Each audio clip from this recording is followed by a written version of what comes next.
Hello class, welcome to week 2 of BUAD 201. I hope you guys enjoyed your first week of class. This week we're going to be diving into the book now and reviewing a few of the chapters. So I want to make sure that you guys are prepared for this week. But before we do get into our lecture, I would like to go over something with you just to kind of give you a little reminder of what we're going to be doing. So in our syllabus, if you click on our syllabus and download it,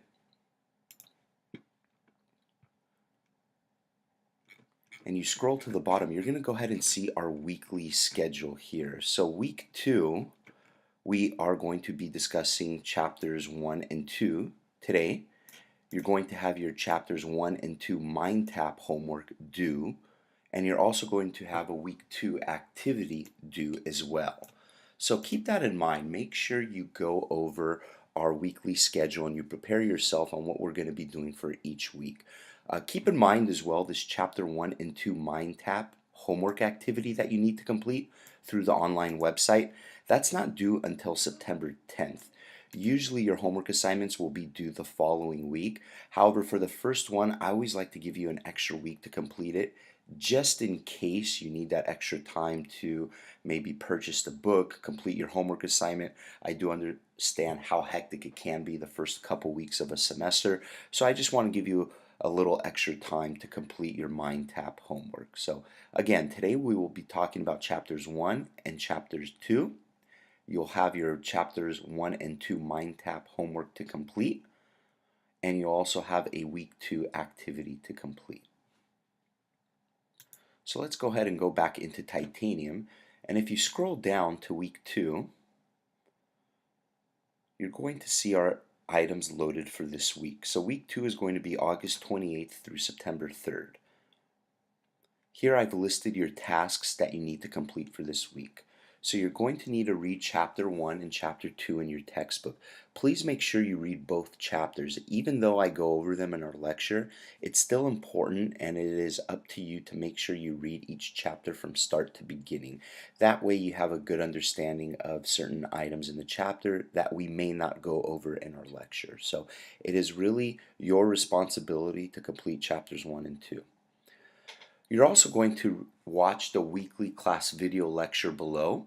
Once I'm finished recording it, you'll see the video right here under week 2 lecture video. Watch the conflict video TED Talk below.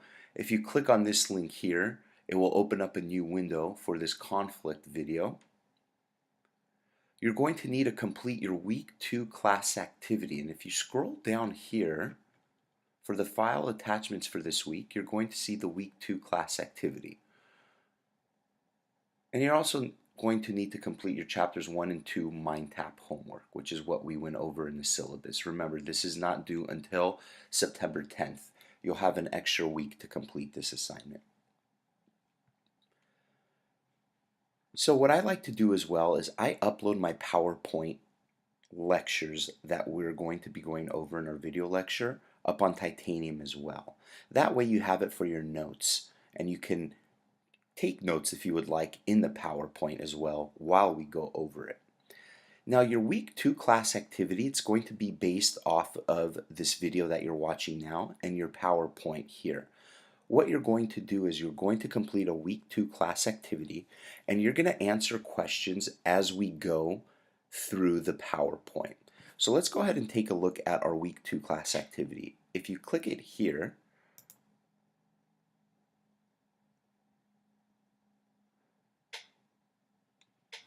you're going to see the directions right here. So for your week 2 class activity, you're going to download the week 2 class activity Microsoft Word document below. Once you download this, it should open in a new window, or with how your personal settings are, it may download into a file, and then you're going to have to go in there and open it.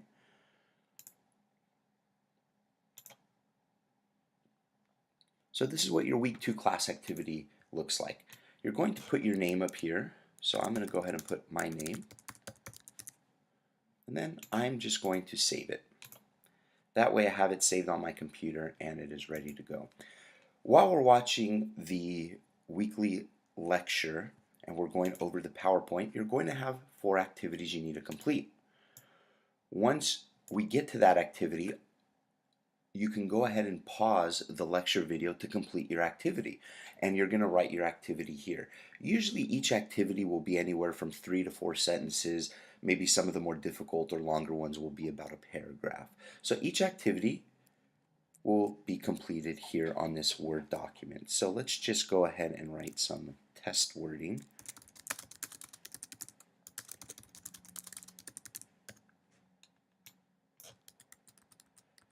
So once you're done with your first activity, it's going to look something like this.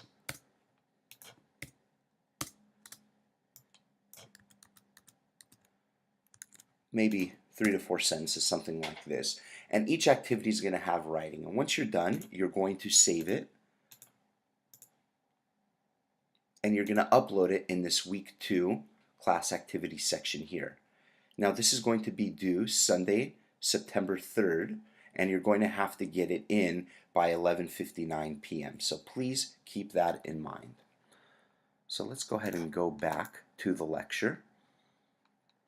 So make sure before you start your lecture and watching the video activity for this week, make sure you have your week 2 class activity Microsoft Word document open as well. So let's go ahead and go over chapters 1 and 2.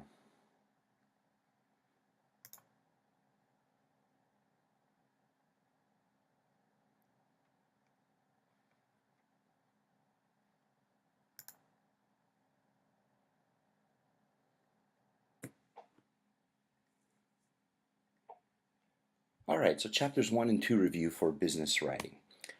Again, open up your week 2 class activity document. You're going to open up the Microsoft Word document in the week 2 class activity link for this week.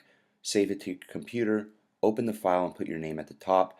You're going to answer the questions for the different activities from our video lecture today on your document as we go. And once you're complete, please upload it to the week 2 class activity link under this week. So I'll give you guys a few seconds to get that open and make sure you have it accessible.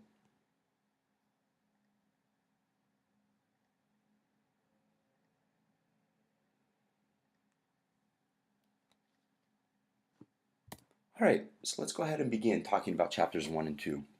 First, I'd like to talk about communicating in a digital world. Since we now live in a digital world where a lot of communicating is completed through a digital means of method, it's important to have a good understanding of how we communicate in this digital world.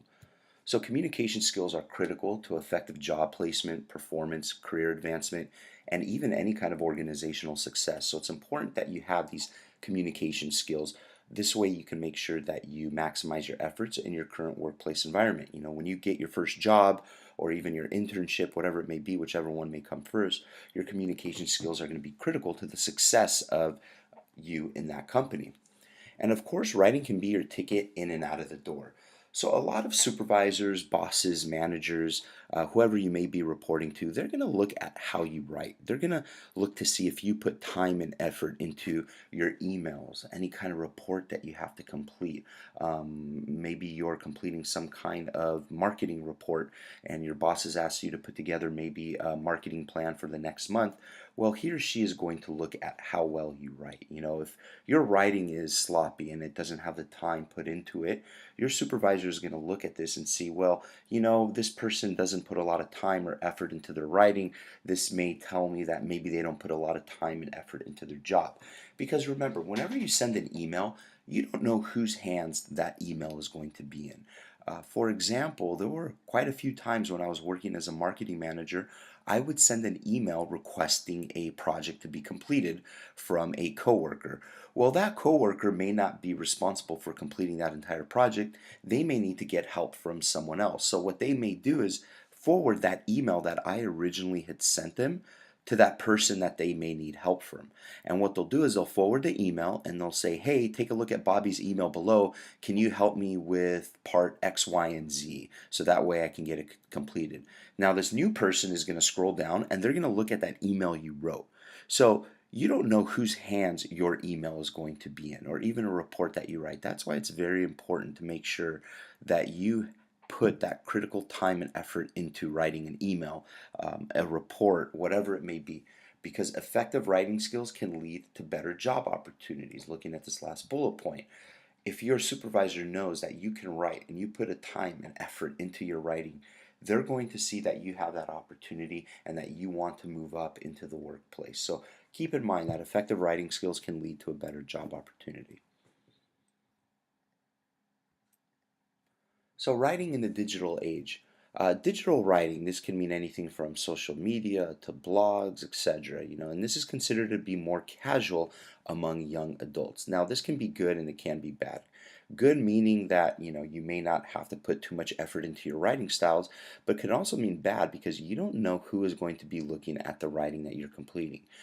So, for example, your social media posts that you put online, if you have a Facebook account or Instagram account and you're writing a tagline for the photo that you may be uploading, if you're not using complete sentences, that's fine. It's more casual.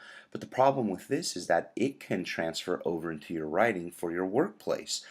For example, I've had students turn in reports and writing assignments using the letter I as if they were talking about themselves with a lowercase I. So if you want to write something like, um, uh, I like to go hiking on the weekends. Well, that first letter I is not going to be capitalized because that's how they're used to writing on social media.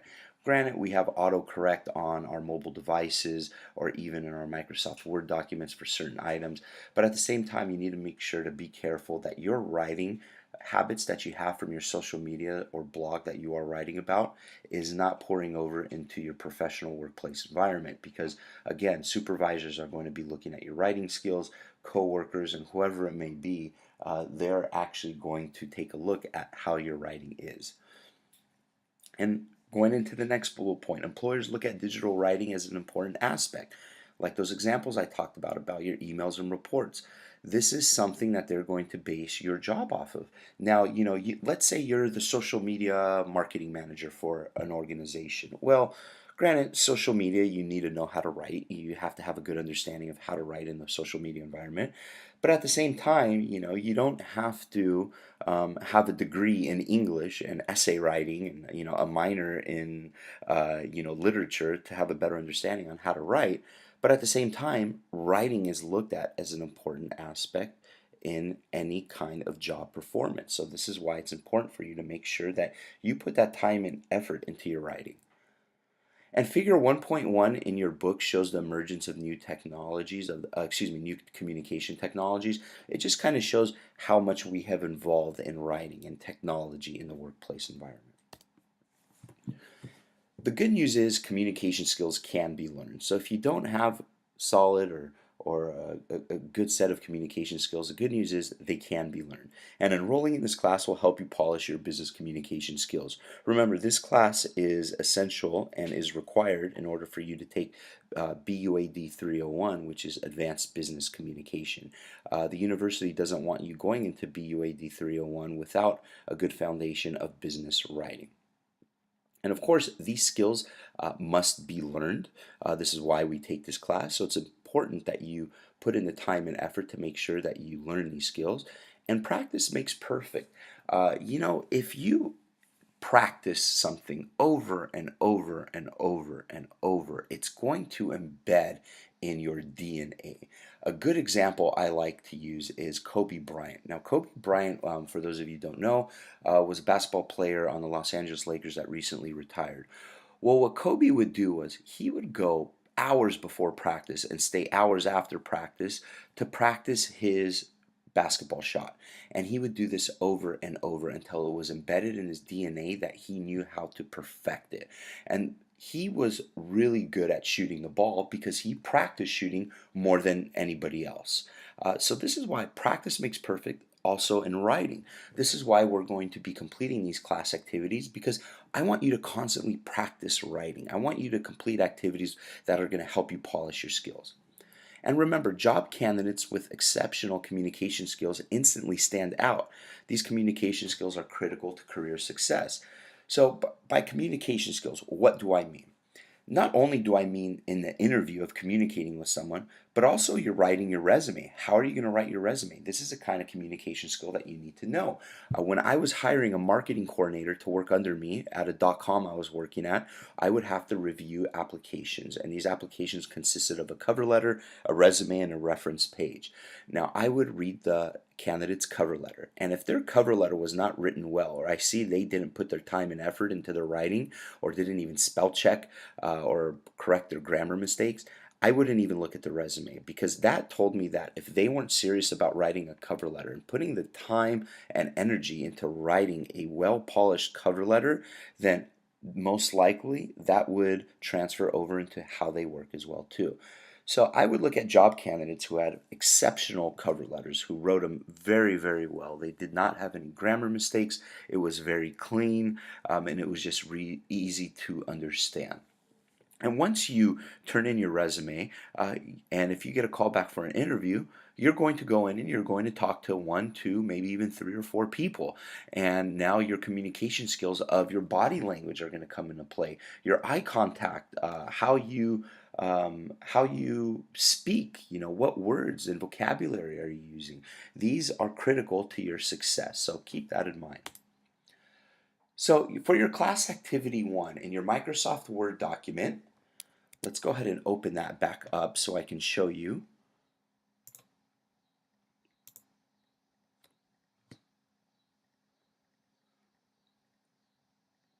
So in your Microsoft Word document, this is where you're going to complete your activity 1. You will write your 3 to 4 sentence answer here. And once you're done, you're going to save it.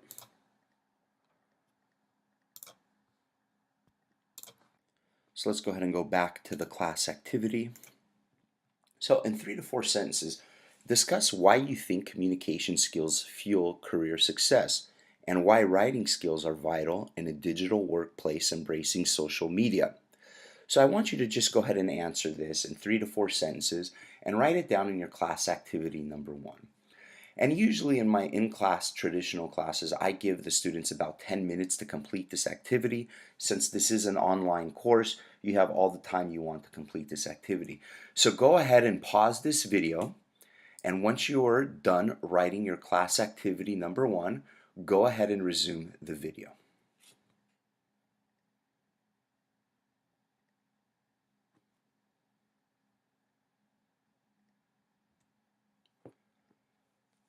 So now that you've completed class activity number 1, I'd like to go into the next section of chapters 1 and 2, the digital revolution in youth, tools for success in the 21st century workplace. So thinking critically in a digital age when your boss asks for your opinion is very important. It's like, what should we do? If your boss asks you for something, what should we do? This is something that you need to know how to complete, because obviously your boss is going to ask you for quite a bit of things to complete. You want to constantly train in new ways on how to develop ideas. So when your boss asks you for something, if they ask your opinion or if they ask you to create something that can help solve a problem, you want to think critically about what it is you need to do. You don't want to just blurt out an answer right away. You want to do a little bit of research. You want to figure out what it is that you need to do in order to provide your boss with what it is that they're looking for. And when you can think critically, this is going to help you succeed in that environment. The second bullet point, constantly train in new ways on how to develop ideas, is extremely important. Going back to that Kobe Bryant example, you want to constantly practice, you want to constantly train on how to develop ideas. So that way, when you are in the workplace environment and you begin to train and you develop new ideas, you're going to know how to train to develop these new ideas. You're not going to have to take that long to develop new ideas. So what I want to do now is give you a good understanding and a good foundation on how you yourself can develop new ideas in the workplace. So let's look at the creative problem solving process your book discusses. It has 3 parts. 1, explore the challenge. 2, generate ideas. And 3, implement solutions. So let's look at number 1, exploring the challenge. So first, identify the challenge. What is the challenge you need to complete? Identify what it is that you want to complete. What is it that your boss is asking you for? Or maybe it's just something you're taking on your own and you want to complete for your company and organization. So identify the challenge. What is that challenge you need to do? Gather information and clarify the problem. So look at everything, take a step back, gather the information on what it is that the challenge is.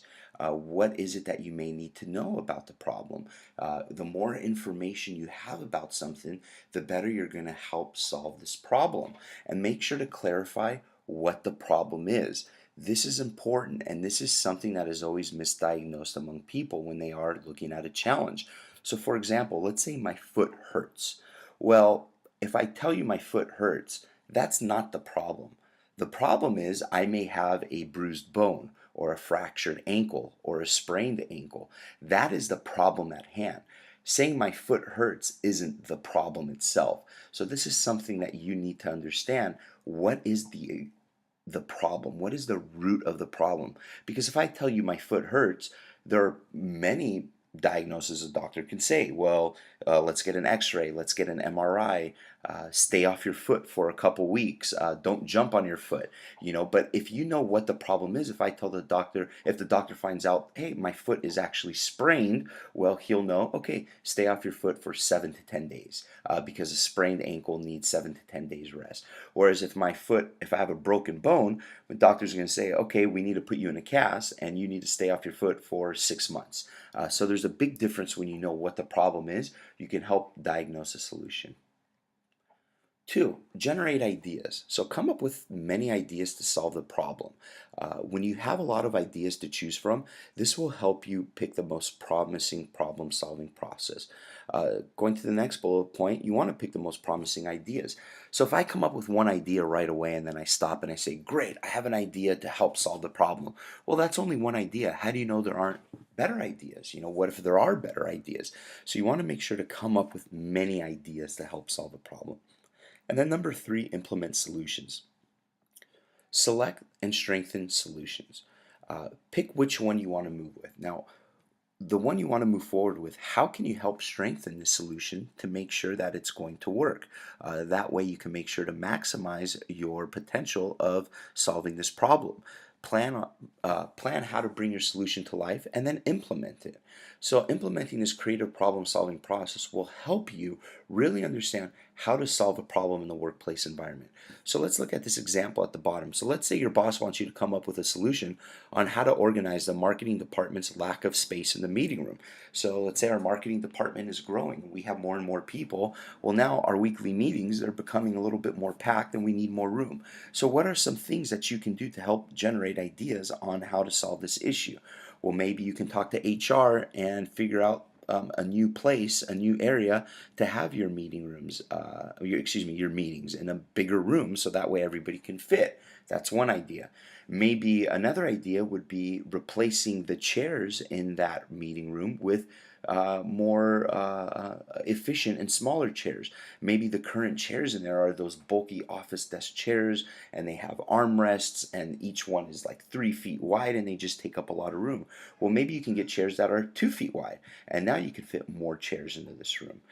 Maybe another idea, now you can always think outside the box, is, hey, talk to the building department and knock down a wall so that way you can expand the meeting room and make it a little bit bigger. So let's go ahead and take a look at class activity number 2. We're going to talk a little bit about roundtable meetings.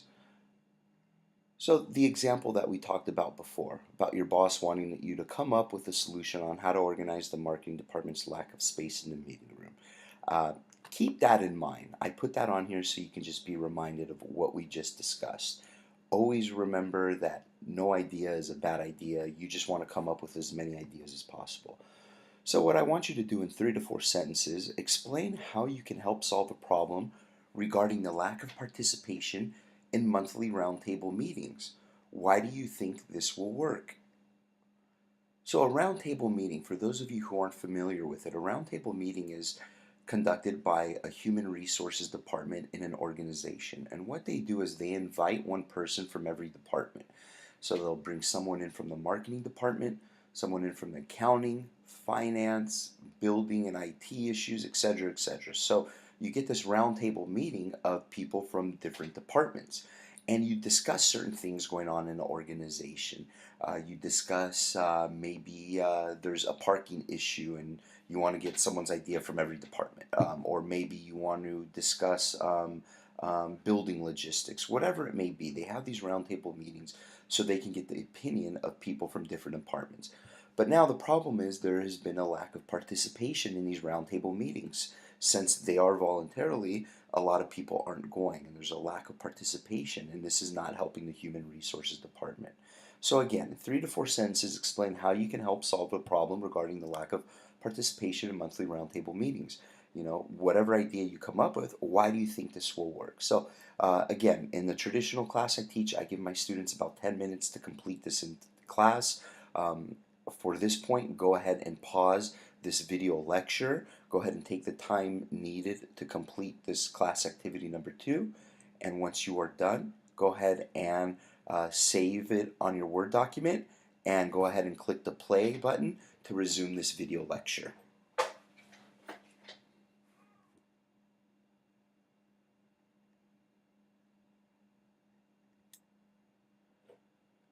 So the importance of business writing and tips. So I want to watch this video from YouTube, and I want you guys to be prepared to complete a class activity on this video.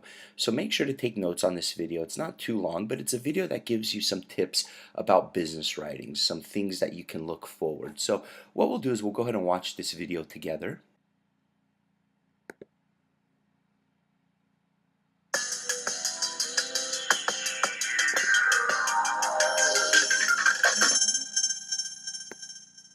Hello, I'm James Maxwell, CEO of MyTools.com, home to hundreds of free career-boosting tools and resources. And I'm Amy Carlson from MindTools. How much time do you spend every day reading and writing? Many of us spend quite a bit of our days doing both of these things. And you don't need us to tell you how frustrating and time-consuming it is when you have to read through an email or memo that's poorly written. But how proficient and clear is your own writing? Well, poor writing not only causes delays and frustrations for others, but it can also set back your own career. For instance, your boss may question your skills if you send unclear emails, or poorly written instructions could confuse your team, lowering productivity and causing delays. If you write well, you're going to make a great impression on the people around you, so it's definitely worth the effort to take the time to hone these skills. The first step to writing clearly is to know your audience. An email written to a trusted team member is going to sound different from an email that you send to a new client. Make sure that the tone and the content matches the audience that you're writing for. When you're ready to start writing, think about your audience again. Remember, they have no idea about what you're going to tell them. What do they need to know first? Next, identify your main theme. This is the central point that you want to make. If you're having trouble defining what your theme is, then imagine that you have 15 seconds to explain your point. What would you say?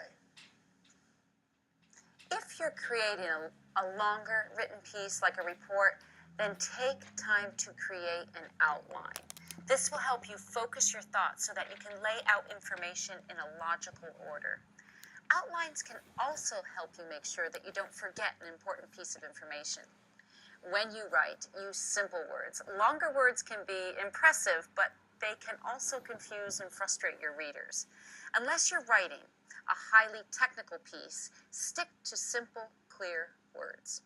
Next, pay attention to the structure of your writing. Long sentences and paragraphs are more difficult to read and understand. Also, use headings, subheadings, and bullet points to break up your message. Once you've written your piece, go back over it for errors. This is a step that many people skip, but grammatical errors are not only unsightly and confusing, they also make you look unprofessional. So, make sure that you've used commas and apostrophes correctly, and that you haven't misused any words. Your last step is to proofread your document again. It's easy to overlook mistakes in our own writing, so it's always worth a second look. You can make sure that your writing flows smoothly and easily by reading your document out loud. You can find more tips for improving your writing in the article that accompanies this video. You can also learn more on becoming a better writer by going through our bite-sized training session on writing skills. This is just one of the tools available at mindtools.com. Take a few moments to explore the menus on the left-hand side of this site. The articles you'll find there teach more than 100 skills that will help you improve your career completely for free. All right, that was about all the video we need to see from there. So what I'd like you guys to do now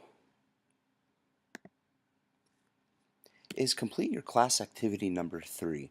In 3 to 4 sentences, discuss one of the key items from the video. Why do you think it will be important in your career? How can it help you further your career? So just talk about these 2 questions in about 3 to 4 sentences. If you'd also like to add maybe something you enjoyed from this video, feel free to as well. Again, I give about 10 minutes to complete this activity in class. But for this online course, go ahead and pause this lecture, and once you are done completing class activity number 3, save it, and then go ahead and continue this video lecture and hit the play button.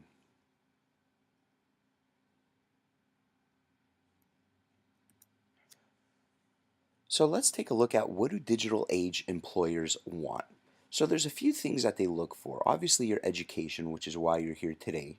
Your experience, which is why it's important to make sure that you get an internship, even 2 of them. The more experience you have from interning and even in-class projects, they really take a look at this and take it into consideration. They also look at your hard skills and soft skills. Now, your hard skills are more technical skills in your field, whereas soft skills are more of active listening skills, nonverbal behavior, business etiquette, and all 3 of these that I just mentioned are soft skills are required for team participation. So I want to talk a little bit more in detail about the soft skills. And let's look at these 3 different points. So active listening skills, a lot of us have trouble listening to people. We always want to get out something we need to say and express our feelings about something. But what I like to do is making sure I take into consideration active listening skills. Try to listen to people a little bit more, especially in the workplace. Listen to what they have to say. Let them finish what it is that they're talking about. Then jump into what it is you want to say after you've completed listening to them and what it is they need to say. So listening skills are extremely important in today's day and age of job placement. Of course, nonverbal behavior. This is something employers look at as well too. Depending on the department you're going into work, nonverbal behaviors may play a big role. Let's take a look at 2 different completely departments. So let's take a look at the marketing department and the IT department. Maybe someone in an IT department doesn't have to be too upbeat or walk around with a smile on their face because, they're working on computers all day. They're not interacting with too many people, only the people who are calling to request help with their computers. But, they're working with artificial intelligence all day. So it's a little bit different working with that. Whereas in the marketing department, if you're calling, newspapers or PR firms and you're talking with people, your nonverbal behavior is going to play an important role in this communication. Are you speaking loud enough? What is your body language saying to someone in front of you? If I'm giving a presentation to my boss, is my head down? Am I quiet? Are my nonverbal behavior cues really low and they're not good? If they are, these are things I need to work on. So nonverbal behavior plays an important role as well. And then of course business etiquette, responding to people within 24 hours of an email, or helping others with something, maybe in your current work or your current job, one of your coworkers needs some help on a project. You finished yours for the day, so you decide to help your coworker because that's something you would want them to do. So keep that in mind. And again, all 3 of these soft skills we went over are required for team participation. So why form teams? So by forming teams, you can get better decisions. You have more people discussing an item. You are able to get different opinions from different people. You get faster response. When you have 4 or 5 people working on a project, or even 3 people in a group, you're going to get a faster response because you're going to be able to figure out what it is you need to figure out and respond to it. Increased productivity. When you have multiple people working on something, it's just going to get done quicker if it's spread out efficiently. You also get greater buy-in when everybody's working towards the same goal. You're going to be able to really share that with your teammates, and you're going to all buy into the idea of earning an A on your group project or completing this report for your business organization. You have less resistance to change. You also get improved employee morale and even reduced risks. You know, when you have more people working on something, most likely someone's going to find an error when you have 4 people working on something compared to one. So, what I'd like to do now is talk a little bit about conflict. So, your book describes 6 steps of dealing with conflict. So, conflict arises in any situation. It's going to be in every organization. You're gonna come across conflict in your job probably multiple times. So, keep these 6 steps in mind. 1, listen to ensure you understand the problem. This is really critical because you need to make sure you understand what the problem is. Maybe not what the issue is, but what's the problem? What's the root of the problem? When you can understand that, you can work together to figure out how to solve it. 2, understand the other's position. This is extremely important because you can't be biased towards your own opinion.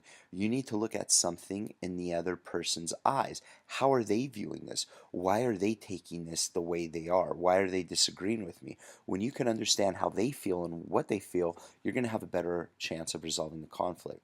And of course, show a concern for the relationship. You know, let the person know, hey, I know we're caught in the middle of this conflict. I really want to solve this. You know, I really like working with you. I think we can get through this group project together. Let's try to figure out a solution. I want you to be happy, and I want me to be happy as well too. So let's really make sure we get this together so we can, continue our relationship moving forward. When you show a concern for the relationship, they're going to see you care, and when they see you care, they're going to know that you really want to solve the problem. Look for areas of mutual agreement. This is good because when you can look for a certain area of mutual agreement, try to strive to get something done where you can both fit in that mutual agreement. That way you can both be happy. And of course, invent new problem solving options. Talk about ideas of how you can solve this problem. No idea is a bad idea. Just try to figure it out. And of course, reach a fair agreement and choose the best option. Number 6 is always a little difficult to do because some people don't want to give up too much, but sometimes you need to give up a little bit in order to resolve conflict. So just make sure you reach a fair agreement and both parties are happy. So for your class activity number 4, I would like you to watch the conflict video TED Talk under your week 2 section in titanium. It's another video I uploaded. After watching the video, in 3 to 4 sentences, I want you to discuss why you think it is important to resolve conflict. How can using these tools from your readings this week help resolve conflict in a team setting? How will you apply the tools you learned in your personal life? So go ahead and watch the video. Again, I give 10 minutes to complete this activity after the video is done. And remember, once you are complete, make sure to save your work and upload your work into the week 2 activity link. This is your week 2 activity. So once you're done with all 4 class activities, please upload it before Sunday night. Always keep that in mind. You need to make sure to upload it before before the deadline Sunday night. So watch the conflict video talk and go ahead and discuss these 3 questions. I'll show you where the video is. This is the conflict video. Once you click on it, it should open in the new window. And go ahead and watch this video. Answer the 3 questions, and you will be good to go for this week. I'll go ahead and play this video so that way we have it in the video lecture for this week. So you can either watch it here or you can watch it on your own time by clicking the link.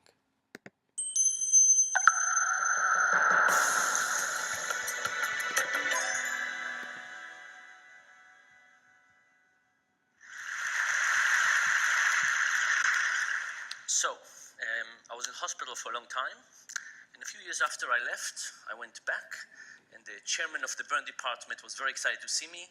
He said, Dan, I have a fantastic new treatment for you. I was very excited. I walked with him to his office, and he explained to me that when I shave, I have little black dots on the left side of my face where the hair is, but on the right side of my face, I was badly burned, so I have no hair, and this creates lack of symmetry.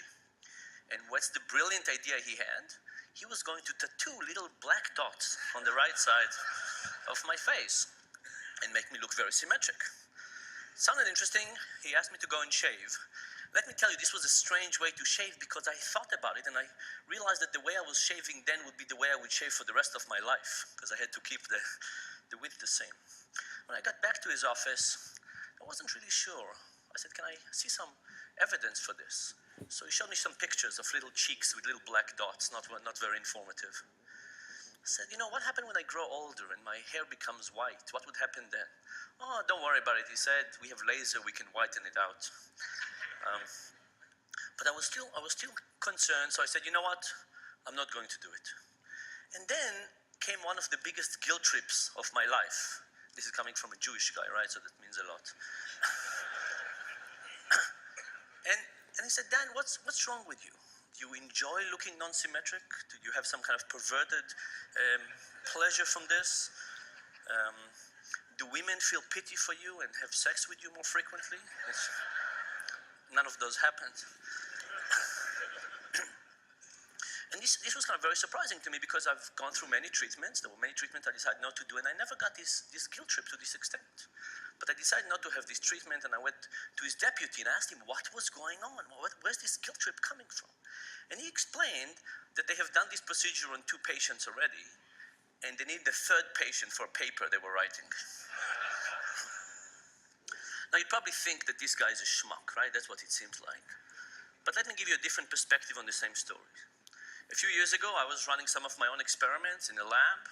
And when we run experiments, we usually hope that one group will behave differently than another.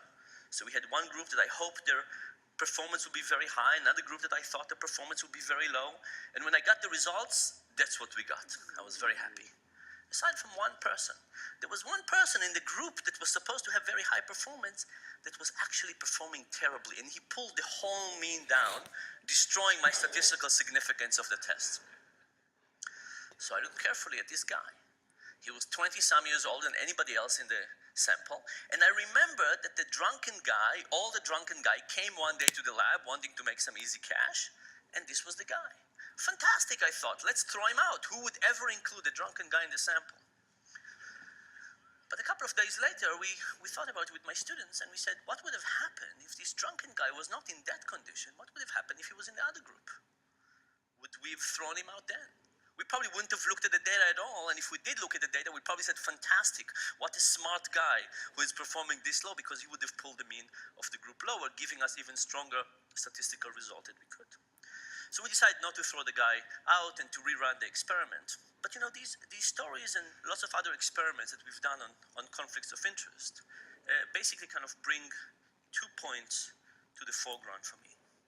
The first one is that in life we encounter many people who, you know, in some way or another try to tattoo our faces, right? They just have the incentives that get them to be blinded to reality and give us advice that is inherently biased. And I'm sure it's something that we all recognize and we see that it happens. Maybe not, we don't recognize it every time, but we understand that it happens. The most difficult thing, of course, is to recognize that sometimes we too are blinded by our own incentives. And that's a much, much more difficult lesson to take into account because we don't see how conflicts of interest work on us.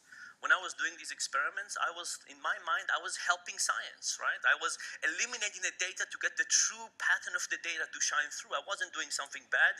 In my mind, I was actually, you know, a knight trying to help science move along. But this was not the case. I was actually interfering with the process with lots of good intentions. And I think the real challenge is to figure out where are the cases in our lives where conflicts of interest work on us and try not to trust our own intuition to overcome it, but to try to do things that prevent us from falling prey to these behaviors because we can create lots of undesirable circumstances.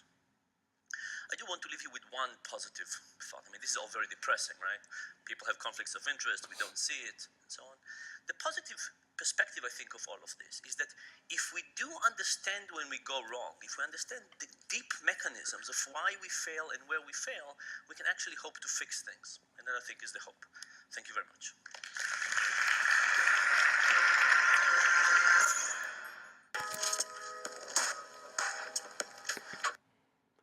Alright guys, so that's it for your week 2 lecture video. Make sure to finish completing your activity number 4, and once you are done you can go ahead and upload your week 2 class activity here.